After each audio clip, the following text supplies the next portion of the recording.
ওসমান হাদির ওপর হত্যাচেষ্টার প্রতিবাদে কুড়িগ্রাম জেলা বিএনপির বিক্ষোভ। নাগেশ্বরী আপডেট নিউজ 2 কুড়িগ্রাম প্রতিনিধি। ঢাকা ৮ আসনের সম্ভাব্য স্বতন্ত্র প্রার্থী ও ইনকিলাব মঞ্চের মুখপাত্র ওসমান হাদিকে গুলি করে হত্যাচেষ্টার প্রতিবাদে কুড়িগ্রামে বিক্ষোভ মিছিল ও প্রতিবাদ সমাবেশ করেছে জেলা বিএনপি। শনিবার ১৩ই ডিসেম্বর দুপুর ১২টায় কেন্দ্রীয় কর্মসূচির অংশ হিসাবে জেলা বিএনপির উদ্যোগে এ কর্মসূচি পালন করা হয়। জেলা বিএনপি কার্যালয় সংলগ্ন কেন্দ্রীয় ঈদগাহ মাঠ থেকে বিক্ষোভ মিছিলটি শহরের প্রধান প্রধান সড়ক প্রদক্ষিণ করে। মিছিলকারীরা হামলার ঘটনার তীব্র নিন্দা জানিয়ে দোষীদের দ্রুত গ্রেপ্তার ও দৃষ্টান্তমূলক শাস্তির দাবিতে বিভিন্ন স্লোগান দেন। পরে মিছিলটি শহরের কলেজ মোড়ে গিয়ে শেষ হয়।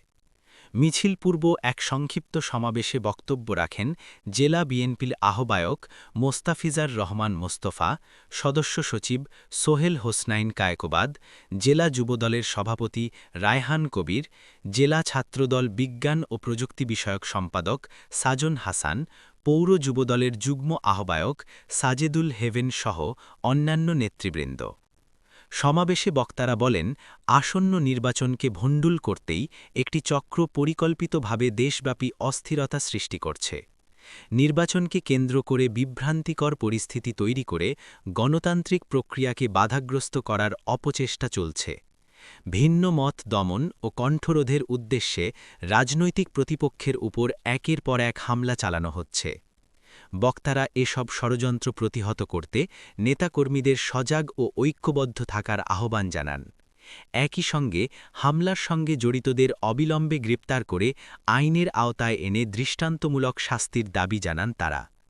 এ সময় বক্তারা আহত ওসমান হাদির দ্রুত সুস্থতা কামনা করেন এবং ভবিষ্যতে এ ধরনের রাজনৈতিক সহিংসতা রোধে সরকারকে কার্যকর পদক্ষেপ গ্রহণের আহ্বান জানান। সমাবেশে জেলা বিএনপি ও এর অঙ্গ ও সহযোগী সংগঠনের সহস্রাধিক নেতাকর্মী উপস্থিত ছিলেন।